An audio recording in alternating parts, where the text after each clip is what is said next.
Bueno, muchas gracias, Jaime. ¿Se oye bien atrás? ¿Se oye bien?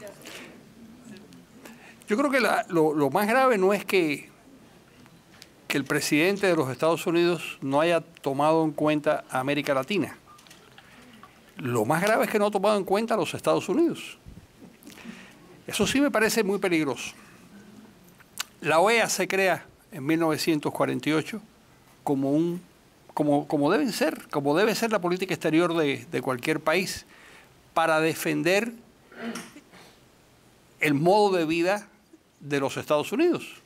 Es decir, ellos impulsan la creación de la OEA en 1948 porque están enfrentados a la Unión Soviética y necesitan un instrumento de comunicación con América Latina para coordinar los esfuerzos latinoamericanos frente al espasmo imperial de los soviéticos. Esto en Europa era la OTAN y era el Plan Marshall y era la creación también de los organismos económicos importantes que en Bretton Woods para defender de alguna manera al mundo occidental y defender a los Estados Unidos de el peligro que significaba que el mundo se convirtiera en un sitio muy riesgoso para el modelo de sociedad que los norteamericanos libremente habían elegido, que era pues la economía de mercado, la democracia tal y como la conocemos, el Estado de Derecho tal y como lo conocemos en los Estados Unidos. Quiere decir que los organismos internacionales tenían una función, y esa función era preservar el modo de vida norteamericano, que estaba bajo cierto riesgo. Bueno, esto es el comienzo de la OEA en 1900, se transforma la Unión Panamericana, que era un organismo polvoriento que existía en Washington, se transforma en la OEA con ese objetivo. ¿Qué es lo que se ha perdido en los últimos años? Se ha perdido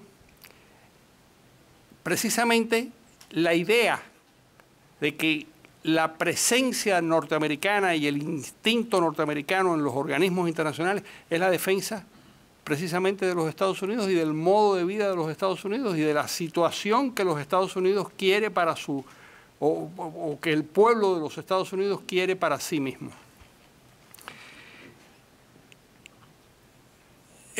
Cuando yo te decía en el almuerzo de hoy que existía una cosa que se llamaba la doctrina Obama, es porque Obama lo dijo en una entrevista en el New York Times, que existía una cosa que se llamaba la doctrina Obama. Y la doctrina Obama, y tú mismo me dijiste, más que nada es una táctica, más que una doctrina.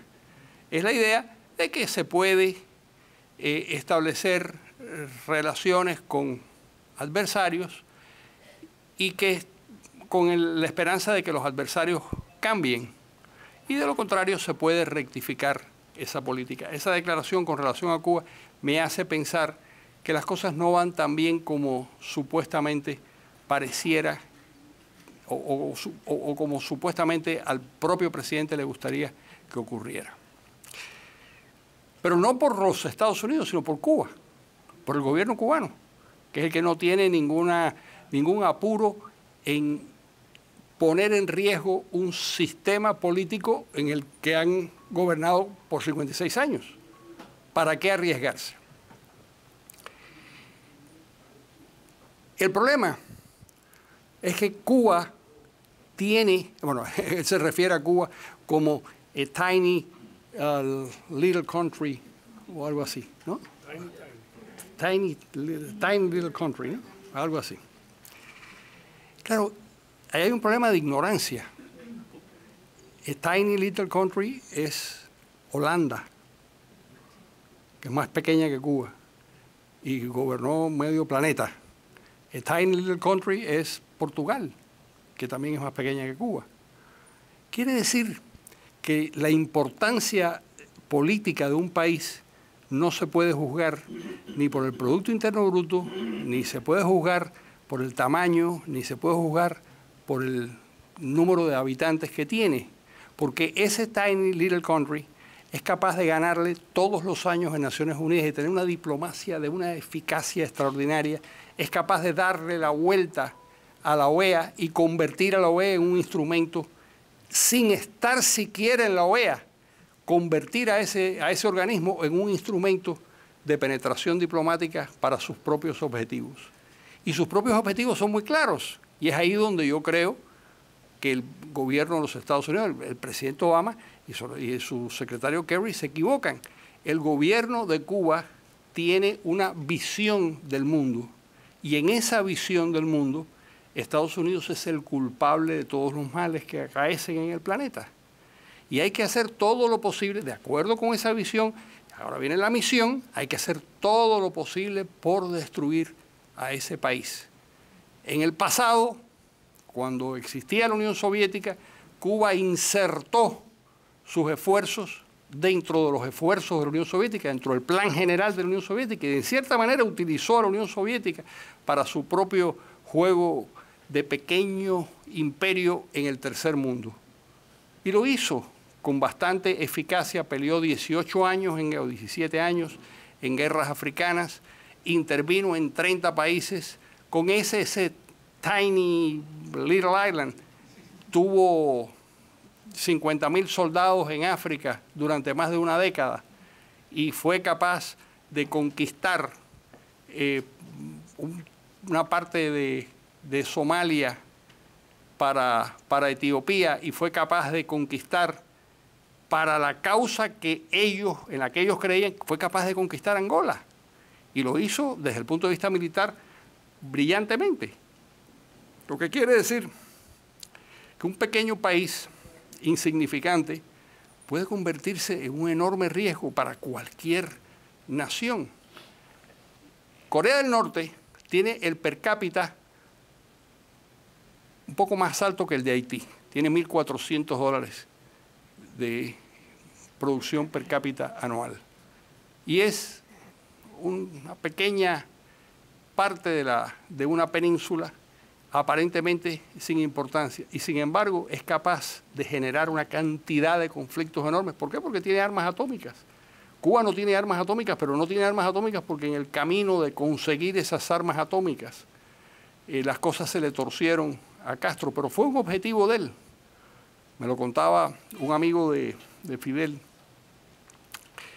que rompió con él en el año 60, que fue Agustín Ayes.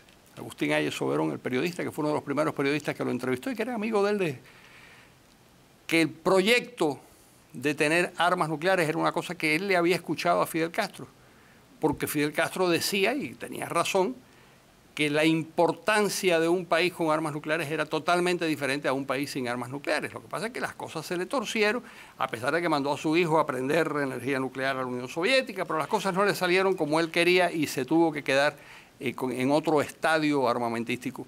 Y aún así fue capaz de convertirse en uno de los focos de poder más importantes de todo el siglo XX y por lo que estamos viendo en el siglo XXI.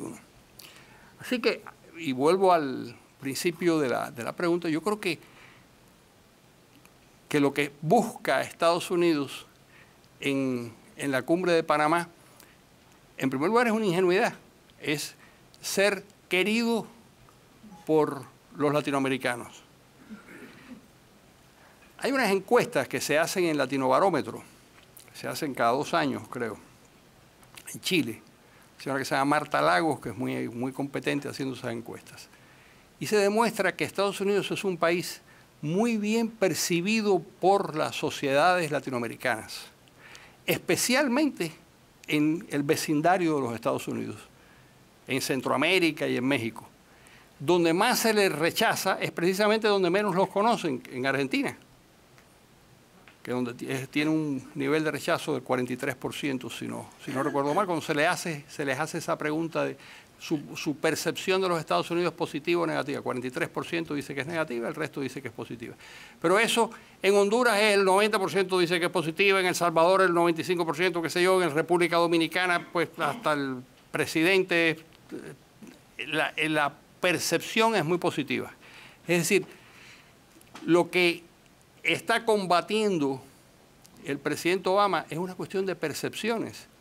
Cuba ha tenido la habilidad de convertir la causa del embargo y la causa de Cuba en un instrumento de su política exterior y en un elemento de conflicto con los Estados Unidos. Le ha generado un conflicto con los Estados Unidos, a los Estados Unidos con los demás países, y consigue el extraño milagro diplomático de de lograr en Naciones Unidas todos los años una condena en el tema del embargo. ¿Por qué? Bueno, porque Estados Unidos no se sabe defender, no quiso defenderse. En una época en que lo querían hacer, lo supieron hacer y lo hicieron muy bien, y tenían unos diplomáticos dedicados a eso que lo hacían estupendamente, pero esta administración dejó de hacerlo. Y como dejó de hacerlo, pues sencillamente ese Tiny Little Island consiguió sus objetivos, y lo que van a hacer en Panamá es algo que solo tiene una ventaja para los demócratas, y es que es una tribuna para que los demócratas y la oposición cubana pueda exponer sus puntos de vista. Pero desde el punto es decir, la cocina diplomática, ¿no? Esa queda a cargo de Cuba, al extremo de que se están esperando todos la foto maravillosa de Raúl Castro dándose un abrazo, no sé qué se van a dar con el presidente Obama. Y desde el punto de vista político eso, por supuesto, es negativo. Yo creo que seguimos con las demás personas. No dijiste, como te pregunté de la doctrina Obama, te pagué el almuerzo. Esa fue la doctrina Sushiliki. Yo pago almuerzos en restaurantes baratos. Esa es la doctrina Sushiliki.